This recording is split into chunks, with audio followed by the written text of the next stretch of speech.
We saw crazy scores in week 2, but that didn't quite translate into the DFS teams that we all wanted. Yeah, we've now doubled our sample. We're 2 games into the season, so we'll cover some of our players that are trending up as well as some rookies that have failed to deliver on their offseason expectations so far.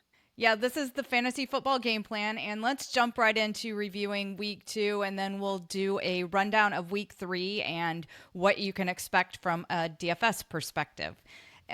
We're only going through the main slate of games for DFS, and this is focused on DraftKings as well. So in week 2, I did have one of my lineups somehow cash in the Millie Maker. I don't know how. I had Joe Burrow, and so it was, stone cold when he went out, but it still cashed at 147 points. I was really surprised given all the scoring that we had last week. Yeah, I was feeling good. I had some Miami, New England stacks, and those were looking good. And then I was watching the fourth quarter of those games. Those early games were going wild, especially that Dallas Giants, which that was actually the lineup that ended up taking it home. Was It someone was was. brave enough to put Russell Wilson and a neighbor's Wandale stack. Russell Wilson was only played 0.7% of the time. So, I mean, they were definitely unique. They were definitely different, and it paid off with a monster day for the Giants. Yeah, so I think here in week 3, that's what we're looking for. How are we going to get different? And who is our Russell Wilson of this week? Yeah. First, I want to have some conversation on the rookies because I feel like in the offseason, this was the year of the rookies, and a lot of them have not delivered so far. So, starting off with the 3 main running backs that were the highest drafted in redraft, we got Genty, Hampton, and Travion. Have you seen any spark that you like so far, or do you think that breakout game is coming quickly for any of these 3? I'm not feeling it. I'm feeling, last week I thought we were going to see Travion Henderson really break loose, and they didn't really want to even, give him the ball. So that didn't happen. I'm not feeling good about, Omarion Hampton either. The Chargers seem to have discovered that they have a great quarterback, and they're perfectly happy at throwing the ball. Yeah, How about I you? think Hampton will have brighter days ahead as long as Herbert stops them scoring touchdowns from like 40 yards out. If they actually get to the goal line, I think we can have a lot more success, but they're really just converting these scoring drives so quickly. Travion has the most promise, and actually with a one of the interviews with Vrabel, that long pass that was thrown to Ramondre, and he actually made a great catch and great play on the sideline for it. But Yeah. it was like a little wheel route, and that was schemed for Travion, but he got benched because he had 3 holding calls in a row. That seems like the boom bust. Like, I loved him as a prospect. He's getting plays drawn up, but you got to be on the field, dude. So, Yeah. I don't know. I think it's coming for both of those. Genty worries me because that line just looks so terrible. I'm sure he can bust one up against one of the worst running defenses, but for consistent output, it is not looking good. Yeah, I would think that Genty is like the leading candidate. He's not sharing, and that's another thing with Omarion Hampton is we saw him start sharing with Najee Harris this week. Yeah. Oh, one they're not running, and two now you're sharing, so that's I think not we would good. have felt better if never had the fireworks incident. And if he was just healthy and like the lead back and we saw a 50-50 time split in week 2, we'd be like, great, awesome. Yeah. Hampton's already getting worked in. But the fact that it's kind of rolled out this way, I think has us a little negative. So I still think brighter days, and especially in the second half of the season, these are going to be potential league winners. But we're going to have to sift through some bad games in between there. Well, let's see if we can jump into week 3 and find what bad game is hiding our top prospects for DFS play this week. We're going to kick it off. We always start with the highest over under, thinking that that's the game that's going to be the fireworks. I don't know that Vegas has quite ironed this all out yet. First week we hit all the unders. Last week they were hitting all the overs. Maybe this week we're a little bit more on track, but we'll see. We're going to kick it off with the discussion of Dallas at Chicago. Dallas is favored by 1. Over under is 50. What do you think? Are you in on this game? I am in on this game mostly because I haven't seen that these defenses can stop anyone. Both of them were kind of bullied and pushed around last week. with Detroit putting up over 50 points on Chicago and Russell Wilson just lighting up that Dallas secondary. And it's also worrisome that Chicago, they really like to play man. They really like to play man against in their coverages, and they're going to be without Jalen Johnson, their number one cornerback. And so now it kind of has a trickle down effect. So now you have your cornerback 2 against CeeDee Lamb, your cornerback 3 against Pickens, and especially against a talented wide receiver duo. We could see some fireworks here. I definitely think we can see some fireworks here. I definitely think that this is the game that everybody's going to be on. This is the chalk play. You've got to be thinking that. Yeah. And we saw last week how much more valuable it is to hit on those lesser games, those games around like a 42-point total that actually go off, rather than if you were in on the Jacksonville Cincinnati game, because they just weren't worth as much because they're already priced into their value. Yeah, it was my other plays and the pieces from the games that kept me afloat and made my lineup cash last week, like Romo Dunze. And just the volume that Romo Dunze is getting from Caleb Williams is worth it. I believe I've got him in my lineups, but I'm not necessarily stacking this game just because I feel like everyone is on this game. So I want a couple parts of it, but that's about it. Any cheap plays in here that you're liking? No, I love Odunze. I think he's one of those players that 2 weeks into the season, his price just isn't catching up quick enough. He's still at 5,300 and a great value. I really like CeeDee here as like one of those potential complete slate wreckers because he has not caught a touchdown yet. He thrives against man coverage, and Chicago doesn't really blitz much either. So that is going to be a lot of time for Dak to pick apart this defense. And I think CeeDee Lamb is just kind of due for one of those monster games. I think he definitely is. I'll throw another name out there. I like Javonte Williams. He's their running back. I like running backs that really aren't sharing, and he's not sharing, and I think he should do pretty well in this game as well. Any cheap plays? Not really. I think you can go with Zacchaeus. Zacchaeus does get a little bit of a bump against that heavy zone coverage Cowboys defense, and a lot of people are just going to be going straight for DJ Moore if they want an alternative off Odunze. So Zacchaeus is very cheap. He's in the 3K range. So if you need a pump play to pay up otherwhere, then you can go with Zacchaeus to get a piece of this 50-point total. Yeah, we went with Zacchaeus last week. We talked about him then too, and I think we're just waiting. He's one of those players that's going to have good games, and then most of the time he's going to have 4 points. So he had 4 points last week. Maybe this week, week 3, is his bigger day, and at 3,400. I think he's at 3,400. Yeah, 3,400. He's one of the few players that dropped in price last week. So he's definitely an option there. Let's move it on to Denver at the Chargers. Chargers are favored by 2.5, and the over-under drops to 45.5. Cortland Sutton was worth 1.6 points last week, and Troy Franklin, 24 points. What are we supposed to get from that?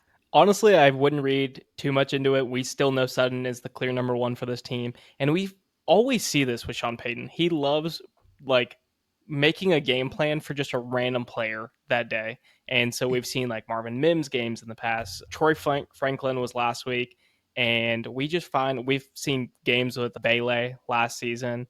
So you'll have these random names pop up. And especially given a young, talented wide receiver, like people want to buy in, but I think it's more just smoke than there's actually fire there. Yeah, I like Cortland Sutton to bounce this week. This is going to be a competitive game, and both teams are going to need all of their top weapons. So because of that reason, I like Cortland Sutton to get back to normal from the down week last weekend. And then Jim Harbaugh got his running back, but everyone seems to know that he's going to run the ball. So, hey, guess what? We've got Justin Herbert, and we're going to let him just throw 30 times. And he's really accurate, and he's really good. Yeah, some of those throws were incredible. That one down for Quentin Johnston was just beautiful, like 50 yards down the field on the money. I think it is kind of telling, too, that this is the second highest over-under, and I think we would both agree that Denver and the Chargers have 2 top 10 defenses. So this is the second highest over under. We have a lot of faith in these offenses still having success here. Yeah, this game has been a challenge for me because at first I'm like, oh, this just stinks of defense. It's another divisional game.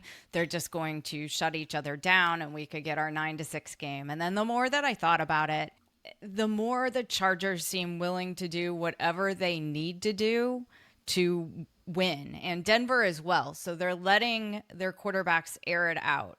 And if there's ever a situation where you think that you're going to need to pass it, going into this game seems like it should be it, and they should both come out trying to have that shootout because that's how I think they win.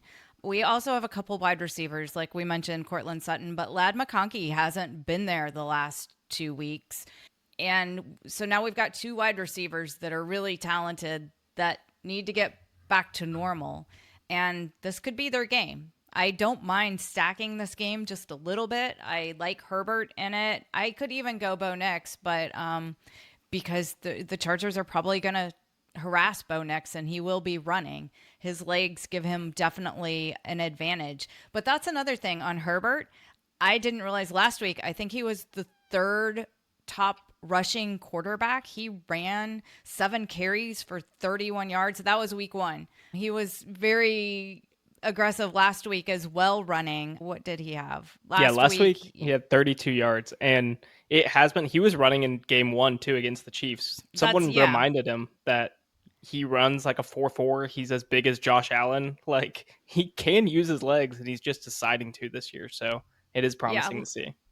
In week 2, he led their team in rushing, which is one of the things that's kind of crazy. We're seeing that more and more where your quarterback is leading your team in rushing. So it's a little bit concerning. Because of that, I do like stacking this game just a little bit with Herbert or Bo Nix, and then trying to see if McConkey and Sutton have their big games, and get back to normal. So those 3 pieces I do like. The one last potential pivot, I think, for the Broncos, just try to read the tea leaves of who I think has a good matchup against this good Chargers defense, would be if they actually work in RJ Harvey. He's more of the receiving back.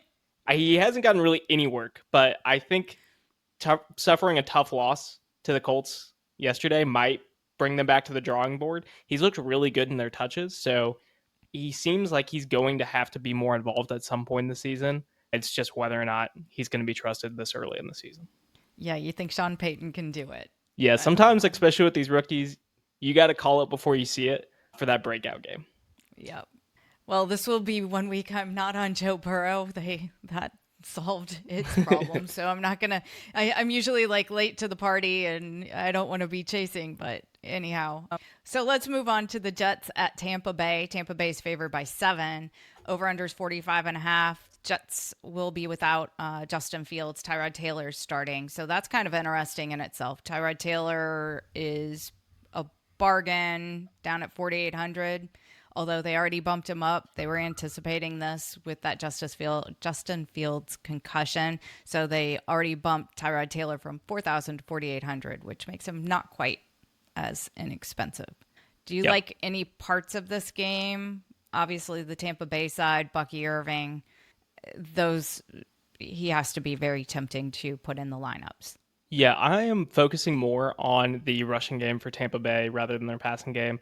The rushing game has looked great all season so far, and we even saw Rachaad White have a great game. I'm open to going back to Rachaad White, especially because Bucky was kind of taking a beating in that last game. They're off a short rest on that Monday night game against Houston. So if they get up to a comfortable lead, I think we'd see a lot of Rachaad White in that second half to kind of salt the game away.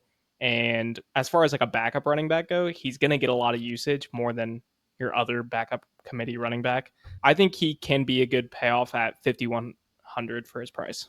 So Rachaad White, I feel, gets more involved when it's a very competitive game.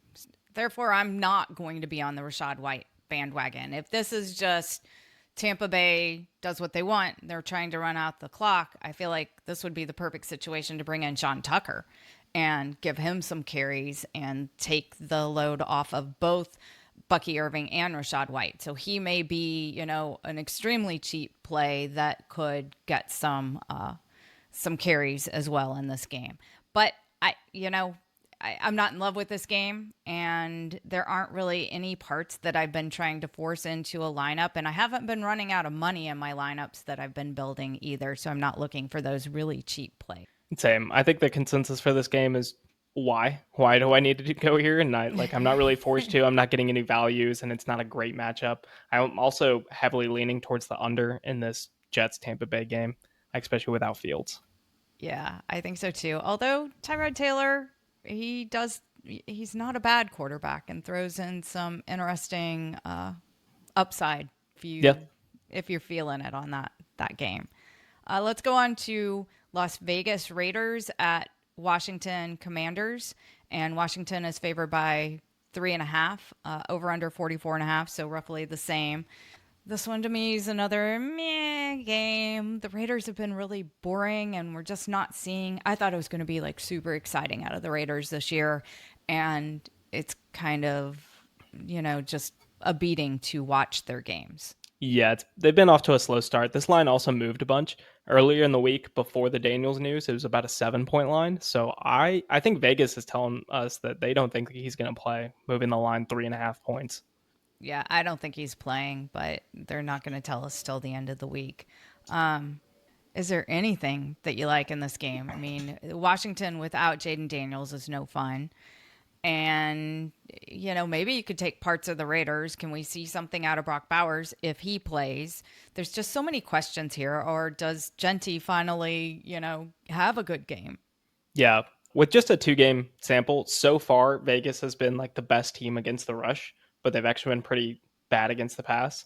So I think Washington might lean on those quick hitting passes, like getting it to Debo, getting it to Ertz, just keeping the chains moving, especially with a backup quarterback, and trying to get some points. The other person that I want to mention that is strictly only a play in tournaments is Dante Thornton, another rookie, but their outside wide receiver, and he's their speedster. He's their man beater. And Washington plays man at some of the highest rate in the league. And just like we saw with the Green Bay game, those shots that Love missed to Matthew Golden, where they took 2 deep shots and he was just a little bit off, but they could have been big touchdowns. Thornton's going to get those shots. We know Geno likes to take a couple of those long shots a game, and I think Thornton will be the recipient of those targets. It's just whether or not they connect. So you have him in some of your lineups, or? He is, yeah, kind of just a one-off piece in this game at 4.1. I wish he was a little bit cheaper.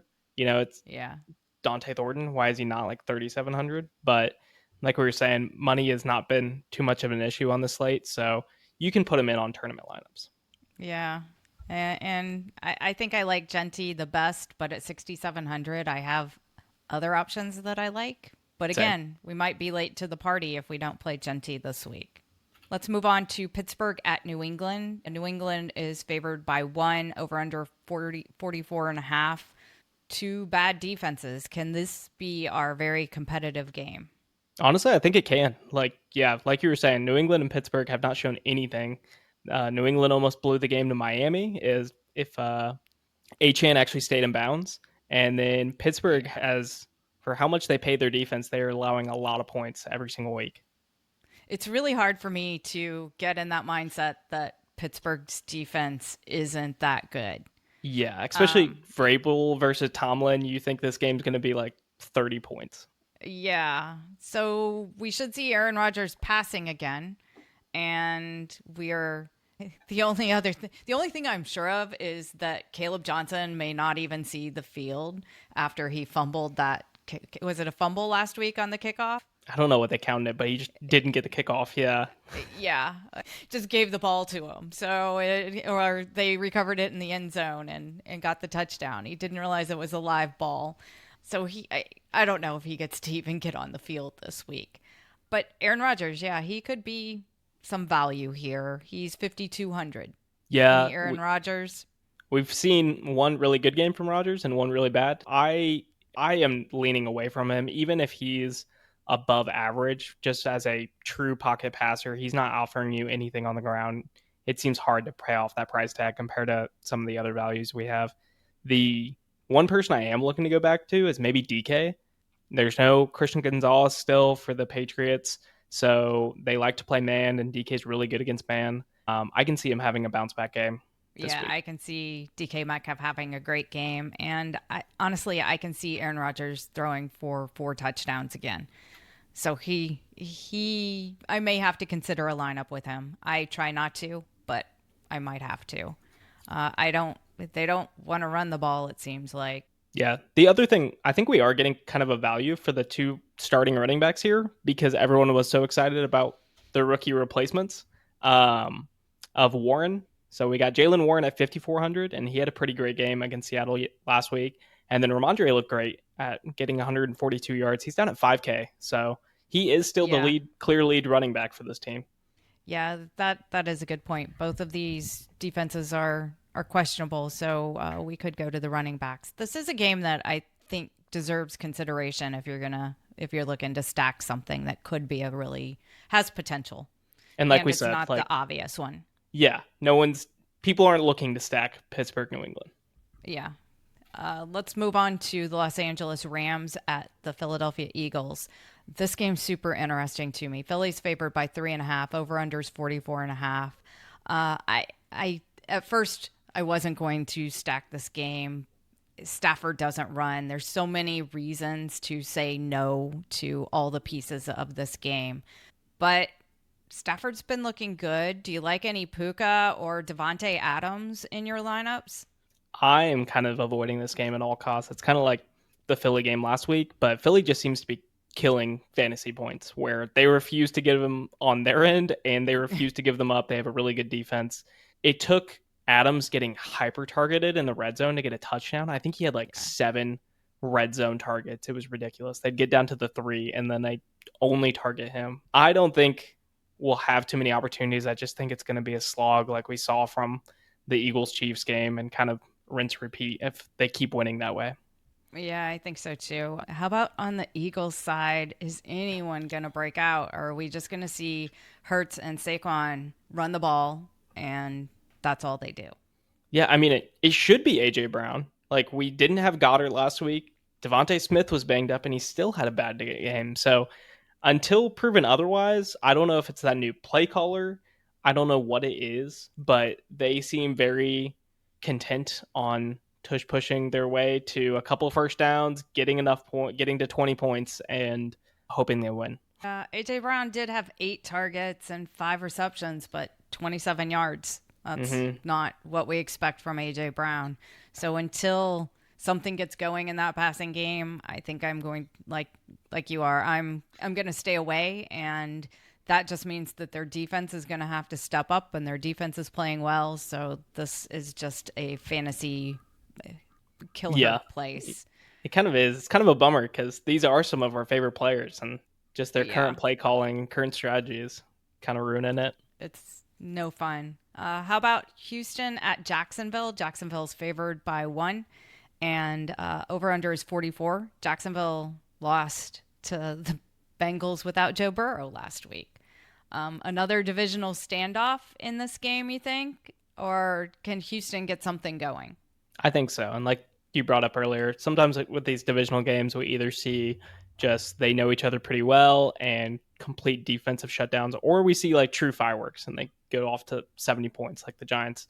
But I think it's much more likely these are two great defenses. If we're looking at like their pass rush win rate, Texans are number 1, the Jags are number 5 in the league so far, and the Texans have a terrible O-line. So I think that really just comes down to a lot of punts coming up in the forecast. Yeah, I think so too. This is not a game that I'm looking to do anything on. Houston had that loss to Tampa Bay. They didn't particularly make Tampa Bay look great, but Tampa Bay got it done when they needed to. And we do have a couple first round fantasy wide receivers with Nico and Brian Thomas Jr. You think both of them have underperformed so far? Do you think we see any potential bounce back? Brian Thomas Jr. had the targets. He was getting schemed open, but it just didn't convert into fantasy points last week. I'm not willing to jump on this one yet. Yeah. So I don't feel like this is the place that either of these wide receivers get right. I'd go Nico a little bit more over Brian Thomas Jr. because I feel like he's had his opportunities and Nico hasn't. He's also going to get Stingley matched up with him for most of the Yeah. passing opportunities. So I'm out. Yeah, I'm out. Let's move on then to Arizona at San Francisco. Can't believe both of these teams are 2-0 to start the year. San Francisco's favored by 1.5, over under 43.5. And are we missing Brock Purdy again this week? We are. Yeah, he is going to be out again this week. And I'm very surprised that the 49ers are favored. Like, if you told me that you kind of have a healthy Cardinals, at least healthy Cardinals offense, their defense took some hits last week, but healthy Cardinals offense, and then against Mac Jones, no George Kittle, going to be basically Mac Jones, CMC, and Ricky Pearsall out there because Juwan Jennings is also banged up. I'm surprised that they're favored in this matchup.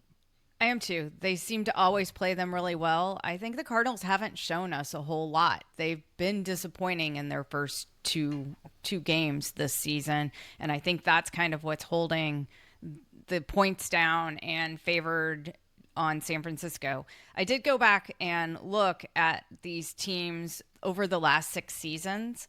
They've played 12 times, twice every year, and only 2 of those times were the total points in the game under the over under of 43.5. The other 10 times they were all over. They've scored as many as 74 points in games, and 74, 71, 62. So this could end up being the game that we want to be on. I'm a little worried about all of the injuries and the lack of production for the Cardinals. And I think you had mentioned about James Conner in week 2. He didn't look good. We thought he was going to kill them, and Yeah. he didn't deliver. Yeah, James Conner, the first 2 matchups were against New Orleans and the Panthers. Both have bottom 5 defensive lines, and they should have been able to run all over them. And he had 23 carries for 73 yards, so about like 2.5 a carry there. And typically, whenever we see this decline with aging running backs, he is 30. They don't typically bounce back. Benson has been far more effective, but it is on a very limited sample. He's not getting the work. I still think Connor is going to be the lead, but if we continue to see this as a pattern, watch for Benson to get more and more work. I think those 23 carries are over the first 2 weeks. They are Last combined. week he only had 14 carries last week. And then Trey Benson, who we were both all over thinking he was going to get a lot of workage, he carried the ball 3 times. Yeah, I wouldn't mind 73 yards a game, but 73 yards combined in those 2 games. Combined, yeah. These are crazy numbers, and we like Trey Benson, but he's missing too. They're rushing Kyler Murray almost as much as they are running both of their running backs, which isn't a good way to succeed. And maybe they do change it this week, but we just haven't seen a lot of success. They almost lost that game to the Panthers last week. They do.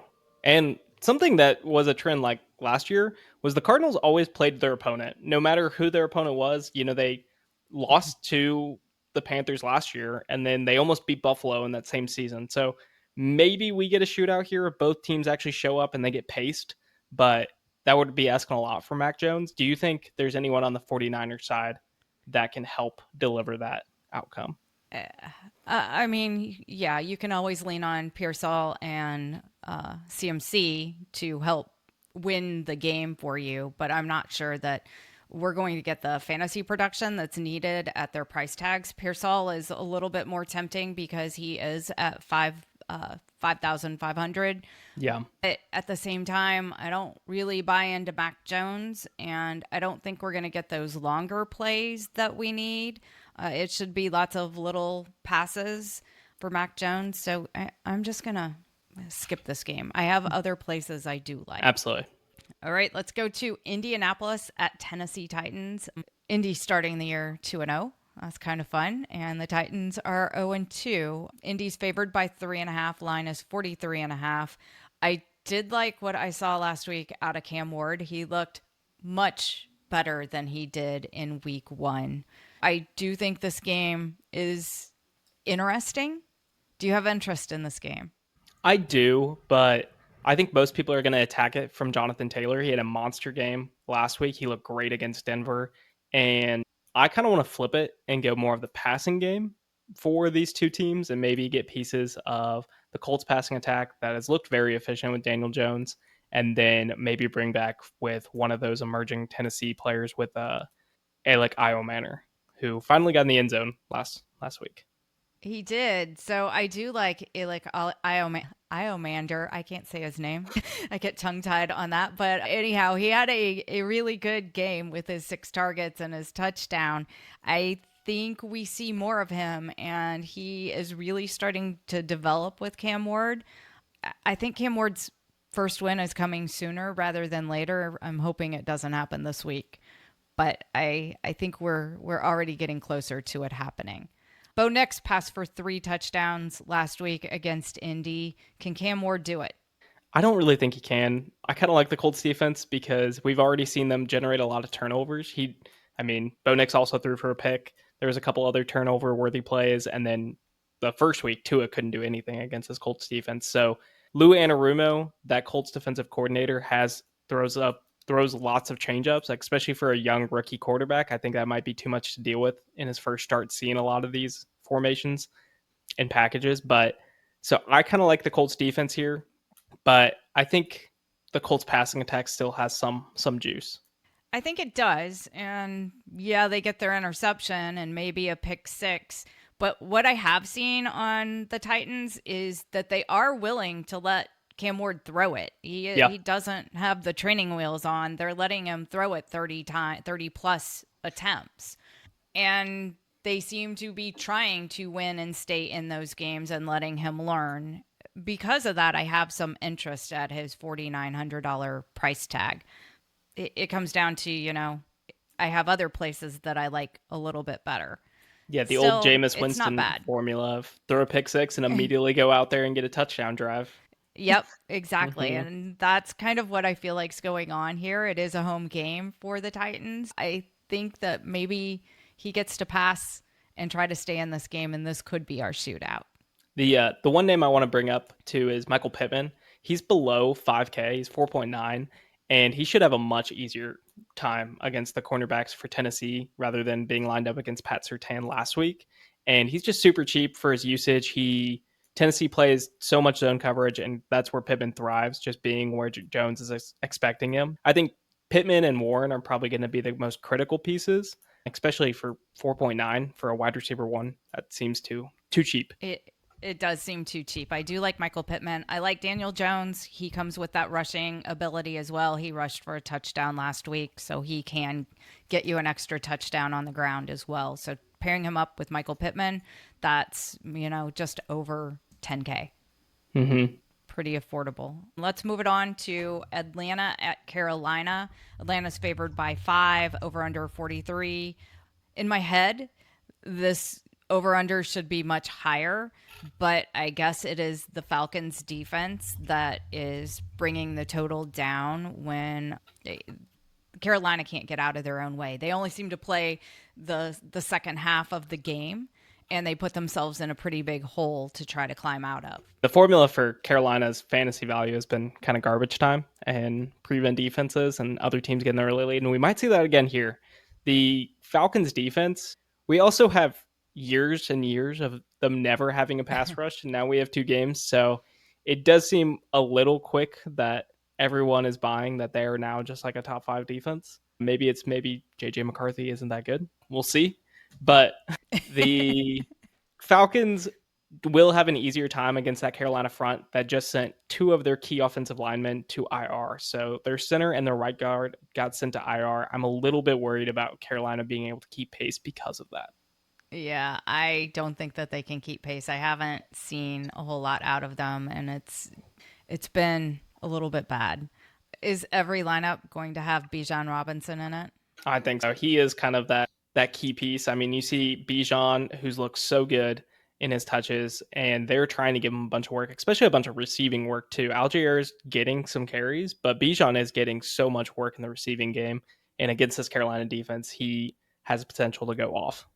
Yeah, he can just break it loose and get into the end zone and not have to worry about Allgeier still stealing his touchdowns at the goal line. They'd have to stop him first, and I think Bijan can break some big runs in this game. So I have been using him. It's this one, even though it's like buried in the over-under, has got to be another favorite to be stacking and have a lot of chalk in it. Do you like the stack of maybe Bryce Young and T-Mac trying to catch up in garbage time, and then also bring in maybe Jatavian Sanders and Bijan on it. Yeah, I do like that option. I think it's kind of a creative way too. And like, not only do you get the garbage time aspect that's kind of worked the past couple weeks, but like, what if they just don't have a good pass rush and he has a little bit more time than people think, that people are discounting their depth at offensive line. And T-Mac has been the one kind of bright spot for this Panthers team. I think he's actually looked really good in his first couple starts, and he is that clear number one for the Panthers. Yeah. So I like him. Sanders also got a heavy workload. If they get behind, I think he'll continue that trend. I think so too. Anyone on the Falcons side that you like? My judgment on the Falcons is not good. We saw that last week when in our Pick'em league I went 15-1 and the Falcons were the one that I lost. So I don't have good judgment when it comes to they are definitely a blind spot. Usually the Colts are a blind spot, but the Falcons are also a blind spot for me.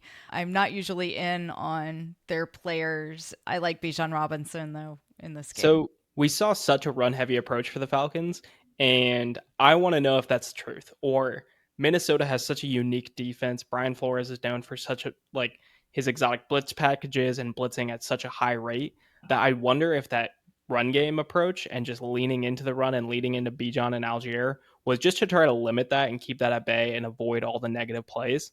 So against the Panthers defense, I think you have an opportunity to say that was just a game plan. And Drake London is getting an elite target share. He's getting 30% target share.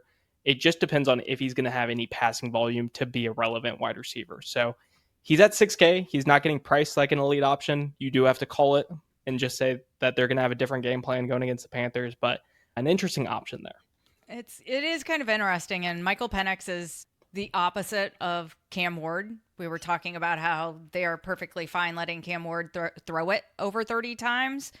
Penix has got the little guardrails on, and he's limited to the low 20s. You are not going to throw this ball. So even though Drake London's getting 30% of 20, he's just not that good. Yeah, and it's weird because Penix's strengths are like down the field and pushing the ball down the field. So I wonder if we see more and more as the season goes on. I hope so, but that's kind of the only option that this game actually goes off. Yeah. All right, let's move on to another game that I don't like. The Packers at the Cleveland Browns, yet another divisional game. Obviously, Green Bay is favored by 8. It's probably up even more. I think maybe it started higher. I've heard or I've seen as much as 11 or 12. Over under is 42.5. That seems really high, but maybe Green Bay is going to score 42 points on their own. The Green Bay defense, obviously, pay up $3,700. I like their defense. Anything you like in this game? I really like both of these defenses. I think it's kind of a shame that Cleveland's had to go against Cincinnati, Baltimore, and now Green Bay. And because I think their defense is also one of the best in the league. They just held Derrick Henry to 23 yards. They held Chase Brown for 43 yards on 21 carries the week before. So I think I'm kind of taking Josh Jacobs out of my player pool. Yeah. Other than that, there's a couple interesting options if you want to call your shot with the Green Bay wide receivers. So we don't have Jaden Reed. That's one less mouth to feed in that offense, especially if they can't run the ball and they have to pass to have any success. Then who's it going to be? Is it going to be Golden, Dobb, Dontavian Wicks? Do you have any lean there? Or are you avoiding all three? Yeah, my crystal ball of which wide receiver it is this week for Green Bay, I don't have one. They're always a mystery, and so I just kind of steer clear. But that is a good way to get different, pick one of these guys and go with them. I don't see this being our high-scoring game, though. I think if I had to choose, it'd be Dontavian Wicks. He filled in the most into that slot role after Reed went down, but they have had a long week. That was the Thursday night game to kind of shift. So Dontavian Wicks and Matthew Golden is just who I think have the biggest opportunity to step into that role. Do you like the Browns defense? I think you could do worse. They're the cheapest defense on the slate. So if somehow you want to pay up, if like you really want CD and Bijan and Justin Jefferson and pay for a super star heavy build and you need the savings, this could be a slower game. And they're going to get some sacks. I mean, you got Myles Garrett coming for you, so you can always get a sack fumble and get a turnover, even against Green Bay. I think you can do worse at 2,200 if you really need those savings. The only other Cleveland play is Fannin Fannin is just getting the rookie tight end. He's at 3.6K, and he's just getting so many targets. He is so involved in this offense, and it's a lot of the targets that you can't take away. They're behind the line of scrimmage. They're short targets that he's going to get his work. So 3.6, he doesn't have a high ceiling, but he's not going to fail you there. That's true. All right. I don't know. I'm going to probably stay away from this one. Let's move on to Cincinnati at Minnesota. Cincinnati 2-0, now without Joe Burrow, and Minnesota without JJ. Yeah, he was in there so little that I couldn't even remember his name. What's his name? What's his name? That guy that we've been told is going to be great. That now he's injured yet again. Mm-hmm. So Minnesota's favored by 3. Over under is 41.5. I'm oddly interested in this game in the backup quarterbacks. We have Carson Wentz for the Vikings, and then we have Browning for the Bengals, who last year, he was almost 50-50. So it's not awful in the battle of the backups, and they provide some mystery, and they're cheap. Yeah. What do you think? Last week, we saw a lot of success. If you went to Mac Jones, he had that 4K price range, that bottom price, and he's threw for 3 touchdowns. They don't need to do a lot. They don't need to offer any running game at that cheap price. So Carson Wentz, if you just get it in the hands of Justin Jefferson, he could have a great day. So 4K, I am happy to go to Wentz. I haven't been doing a lot of builds that way, just with how it has kind of worked out, but I'm happy to make a couple options there. I also think a key decision there is, what are we going to do with Jordan Mason? He seems almost like a free square at 5,400 with that backfield to himself with no Aaron Jones. How are you making that decision? Yeah, I like Jordan Mason. He is kind of one of those free squares that you can pair along Bijan, and now you can afford both of them. Yeah. He's a great option against the Bengals defense. We're going to see if the teams can stay motivated, particularly this week, because at least they're not going into a situation where the other team doesn't have equal injury. So maybe both teams can keep up their motivation for this week, but it's got to be mentally troubling to have Joe Burrow go out for 3 months, and you have to be wondering, what am I playing for? Or you get really motivated and you start stopping things, and this is going to be a battle of nothing and no scoring because they're both motivated and stopping each other. Probably for that reason, I've been more out, but I do have interest in the game. I think I've been leaning about every single one of my lineups. I've had a Vikings, and I've been about 60-40 with the decision of having Aaron Jones in my lineup, 60 in favor of keeping Jones in it, because you think they just want to help out Wentz and get that run game going. He's actually looked pretty great, I think, in those run plays so far. Wait, and especially Jordan Mason. Did you Jordan say Mason? Aaron Jones? Yes, Yeah. Jordan Mason, Okay. without Aaron Jones. So 60% having Jordan Mason in my lineup. But the 40%, I like Justin Jefferson. I think he's going to get kind of lost here. And no one's going to want him because he has a backup quarterback. We saw what Jamar Chase can do with a backup quarterback. Justin Jefferson is talented enough to get it done with a backup quarterback. And we're against the Cincinnati defense that we like to target. But it's Carson Wentz. I don't like Carson Wentz. He likes to throw interceptions. That's fine for us. Then he's going to be having to come back. We saw Kevin O'Connell have fantasy value with a bunch of backups before that I think were probably worse than Wentz. That's true. All right, let's move on to our last game on the slate. New Orleans Saints at the Seattle Seahawks. Seattle is favored by 7.5. Over under is the lowest at 41.5. Spencer Rattler is paying for himself on these slates, and I am interested in this game. I'm usually out when we get to the bottom, but this week I feel like there's lots of value in these low total games. So Rattler paid for himself against the 49ers. He cost 4,800 and he scored over 21 fantasy points. This week he's only 4,900. Maybe he and Olave, who's seeing 10 plus targets each game, are a good stack option. Yeah, I think Olave hasn't quite produced what he's expected to with those targets and that workload, but I can't go Rattler with you. That's I can't go that far. I don't think I'm looking to stack this game. Maybe taking pieces with either Olave and then that rushing attack for Seattle. The rushing attack is questionable for Seattle because I was really ready to go on Zach Charbonnet, and then He had 15 rushing attempts and 10 yards. Yeah, that was one of the worst stat lines I've seen in a while. Yeah, he was really bad. And New Orleans defense hasn't played awful. They've kept them in these games. So I don't know that I want to guess between Ken Walker and Zach Charbonnet. The only part of that Seattle offense that has been consistent is JSN. Do you have any interest in Jackson Smith-Njigba? Yeah, I think JSN should be more around 7K. So he's at 6.5 right now, and he is just their clear, basically only wide receiver. I mean, he's getting 44% of the team's targets. He's second in the NFL in yards. He still doesn't have a touchdown yet, too. So maybe that's why we don't think of him as this explosive wide receiver. But if that changes, then I'd rather be too early with a wide receiver that's talented and getting extreme work than too late. That's why I like stacking this game. You got to get behind this. You gotta stack this one. I like Spencer Rattler to pay for himself, and Sam Darnold's not even bad. He's only 200 more at 5,100, and then we'll take both these wide receivers that are getting lots of target share and haven't quite crashed the end zone yet. Maybe they both get in. Yeah, we also get the revenge of Kubiak against the Saints. His team last year. Yeah, so we get that. So I have done a Spencer Rattler lineup with. I did put in, I guess, Ken Walker. So Rattler, Walker, Bijan Robinson, Olave, JSN. I used Nico Collins because he's getting a lot of targets.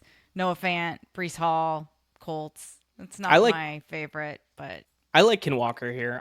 He looked so good last week. He just needs a couple plays to break it off, and we know he can do that. Yeah, he definitely can. Do you have a lineup for us? That's it for the main slate. We've got a great game on Monday night with the Lions going to the Ravens, but we made it through all the games. I think my favorite lineup as I was going through was actually it was kind of the obvious one. I kind of made like an obvious one that felt really good, and I know it has no chance of winning because it's a little too predictable, but it was the Dallas stack of Prescott, CeeDee Lamb, George Pickens, and bringing it back with DJ Moore on the other side. I think he has a good matchup.